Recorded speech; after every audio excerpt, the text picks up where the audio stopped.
Smart study. आपको आज मैं वीडियो में बताने वाली हूँ that you want to score 95% marks but that too without study. इस क्वेश्चन में ही आपके पास दो पैरामीटर्स आ रही है, बहुत ऑनेस्ट टॉक होने वाली है, बहुत ज़्यादा सिंपली मैं आपको एक्सप्लेन करूँगी कि आपकी इस चीज़ के पीछे क्या स्ट्रैटेजी रहनी चाहिए, कैसे आपको पढ़ना चाहिए and actually you will be able to score 95% of. Question में ही आपके पास दो पैरामीटर्स आ जाते हैं that you want to score 95% marks, या आपको 96% 100% मार्क्स चाहिए। आपको ये मार्क्स चाहिए बट इसका दूसरा पैरामीटर है that you don't want to study. तो आपके पास इसी में दो पैरामीटर्स आ गए कि यार नंबर तो चाहिए बट पढ़ना नहीं है या पढ़ना अच्छा नहीं लगता। देखो, पढ़ना तो किसी को भी अच्छा नहीं लगता, ये तो सच है, बट क्या यहाँ से यहाँ तक पहुँचना पॉसिबल है? ऑब्वियसली पॉसिबल नहीं है। बट हाँ, आपको पढ़ना अच्छा नहीं लगता बट आपको नंबर चाहिए 95%, तो हम क्यों ना पढ़ाई को उतना ही पढ़ें जिससे मेरे इतने मार्क्स ही आए। तो मैं आपको आपकी हर वीडियो में अपनी बोलती हूँ कि आपने किस वे से पढ़ाई करनी है। पढ़ाई किस वे से करनी है कि तुम उतना ही पढ़ो, क्योंकि हमें पता है ये रूल कि 80% of the exam comes from 20% of the syllabus. हमें ये चीज़ पता और ये हर एग्जाम में फॉलो होती है, चाहे आपको कोई भी बोर्ड एग्जाम ले लो। 80% ऑफ द एग्जाम आपका 20% ऑफ द सिलेबस में से आता है। अब वो 20% सिलेबस क्या है? 20% सिलेबस है हर एक चैप्टर के इम्पॉर्टेंट टॉपिक्स। हर एक चैप्टर के जो इम्पॉर्टेंट टॉपिक्स हैं उन्हीं को मिला के हमारा 20% सिलेबस बन जाता है और वहीं से 80% ऑफ द एग्जाम आपको देखने को मिलेगा। अब आपके कितने सारे सब्जेक्ट्स हैं, एसएसटी है, हिंदी है, साइंस है, मैथ्स है, इंग्लिश है, इतने सब्जेक्ट्स हैं। इवन जो 11th-12th वाले हैं उनके पास स्ट्रीम के सब्जेक्ट्स हैं। उन्हीं सब्जेक्ट्स का अगर तुम इतना इंपॉर्टेंट सिलेबस पढ़ लो और तुम्हारे इतने मार्क्स ना आए, that will be completely wrong. क्योंकि अगर आपने उसी वे से पढ़ा जिस वे से मैं तुम्हें बता रही हूँ, अगर तुम आज भी पढ़ना स्टार्ट कर रहे हो, टुडे वी आर इन अक्टूबर, अगर अक्टूबर में भी पढ़ना स्टार्ट कर रहे हो, you can easily get through 95% marks. Because board exam में हमेशा ये कोशिश की जाती है कि हर बच्चा अच्छे मार्क्स से पास हो। फेल तो वो किसी को भी नहीं करते, दे लिटरली वांट कि हर बच्चा अच्छे मार्क्स से पास हो, क्योंकि एक ही बार उसे 10th या 12th को अपीयर करना है। तो अपने आप से पूरी एफर्ट्स करो, अपने आप से पूरा वो करो कि तुम्हारे मार्क्स इतने बन पाए। अब वो कैसे बनेंगे, वी डिस्कस थ्रू दैट। सबसे इम्पॉर्टेंट किसी भी एग्जाम के लिए क्या होती है? कंसिस्टेंसी। आपको सबसे पहले अपने एग्जाम को लेके कंसिस्टेंसी रखनी पड़ेगी। आपको स्मार्ट वर्क करना पड़ेगा। स्मार्ट वर्क कैसे होगा? Smart work is actually the combination of hard work and consistency. ठीक है। और दूसरा, आप हमेशा इंपॉर्टेंट टॉपिक्स को पहले प्रेफर करते हो, उसी को स्मार्ट वर्क बोलते हैं। यार कितना लोग बोलते हैं smart work smart work. Smart work में क्या होता है? स्मार्ट वर्क में लर्न तो आपको ही करना है, टॉपिक्स तो आपको ही पढ़ने हैं, बस आप कौन से पढ़ लोगे? बहुत इंपॉर्टेंट वाले, उन इंपॉर्टेंट टॉपिक्स को पढ़ लोगे, समझ लोगे, नोट्स देख लोगे, और वही तो आपका स्मार्ट वर्क है। क्या स्मार्ट वर्क में पढ़ना नहीं पड़ता? पढ़ना तो पड़ता है, पर कितना पढ़ना पड़ता है? लिमिटेड पढ़ना पड़ता है, उससे आप मैक्सिमम स्कोर कर लेते हो। तो ये होता है रियल स्मार्ट वर्क। फिर आपको अपनी परसिस्टेंस रखनी है, अपनी कंसिस्टेंसी रखनी है स्टडी में। ये नहीं है कि आज कल पेपर है, आज मैं 20 घंटे पढ़ लूँगा, कल मैं 1 घंटा भी नहीं पढ़ूंगा।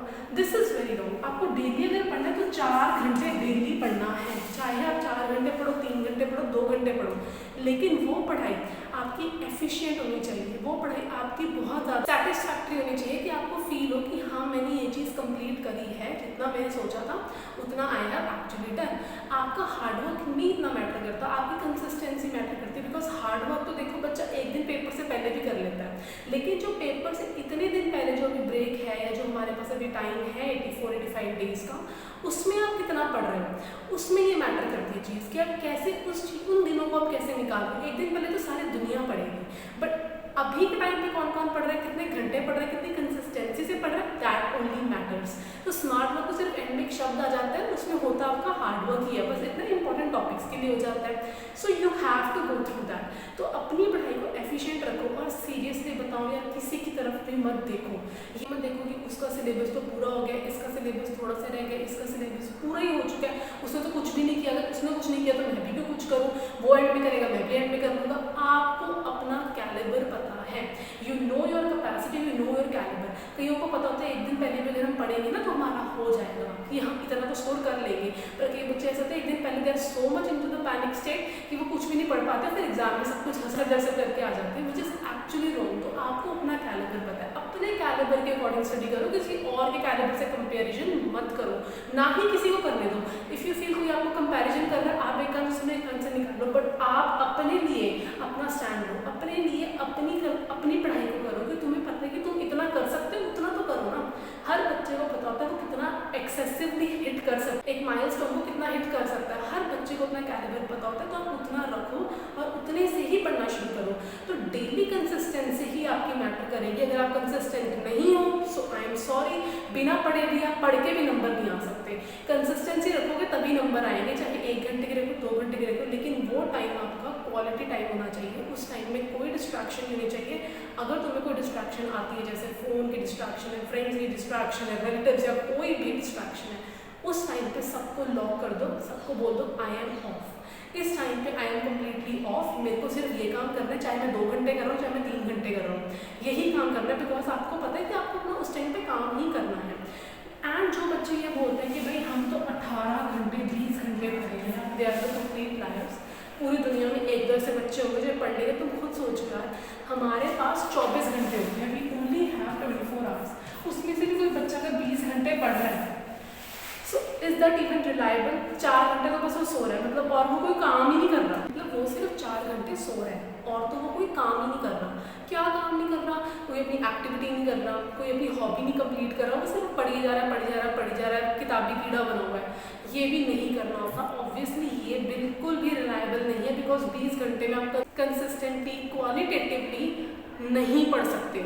आप पढ़ ही नहीं सकते हो कि आप 20 घंटे क्वालिटी टाइम से पढ़ लो, पॉसिबल ही नहीं है। बीच में डिस्ट्रैक्शन आएंगी, बीच में आपका ध्यान इधर जाएगा, कुल मिला के आप इसमें से भी ना सिर्फ 12 घंटे ही पढ़ रहे हो क्वालिटी। अगर हम क्वालिटी टाइम से देखें तो इसमें से सिर्फ 12 घंटे ही पढ़ रहे हो, जो थोड़ा क्वालिटी टाइम है, वो भी हर बच्चे पे अलग अलग डिपेंड करता है। आपको ये नहीं कह रही कि आप इतना टाइम दो, आप चाहे जितना भी टाइम दो उसको क्वालिटी टाइम दो, कि ज़रूरी नहीं हर टॉपर इसी से नहीं कर सकते। कई टॉपर ऐसे हैं जो क्वालिटी टाइम देते हैं रोज़ 4 घंटे, रोज़ 4 घंटे क्वालिटी टाइम दे रहे हैं, उससे भी वो टॉपर बन रहे हैं। हर बच्चे को अपना कैलिबर पता है, आपको अपना कैलिबर पता है, आपको किसी काम करना स्टार्ट करना पड़ेगा। So this is basically what I want to say. अब जो आपके पास बहुत सारे प्रीवियस ईयर क्वेश्चंस हैं, अब तो काफ़ी क्वेश्चन पेपर्स अवेलेबल हो गए, उनको देखो, उनके क्वेश्चंस को प्रैक्टिस करो। आप मैक्सिमम से मैक्सिमम मॉक टेस्ट दो, टेस्ट लगाओ, प्रीवियस ईयर के अनसॉल्व क्वेश्चन पेपर सॉल्व करो। जो भी सब्जेक्ट तुम कर रहे हो सभी में ये एप्लीकेबल है, उसी से तुम्हारे नंबर एक्चुअली स्कोर हो पाएंगे। एंड यू विल एक्चुअली, सिर्फ आप 20% ही पढ़ोगे, आपको खुद को फील होगा कि मैंने बहुत कम पढ़ा, मैंने काफ़ी अच्छे से स्कोर कर लिया, क्योंकि आपने अपनी क्वालिटी टाइम को मेंटेन किया, आपने कंसिस्टेंटली अपने टाइम को मेंटेन किया, आपने उतना ही पढ़ा जितना एक्चुअली सफिशिएंट है। तो उस चीज़ को अच्छे से पढ़ो, थोड़ा सा हार्ड वर्क तो करना पड़ेगा, अभी से करना पड़ेगा, तभी तुम्हारे नंबर आएंगे। एक ही बार 10th करनी है, एक ही बार 12th करनी है, अच्छे से कर लो।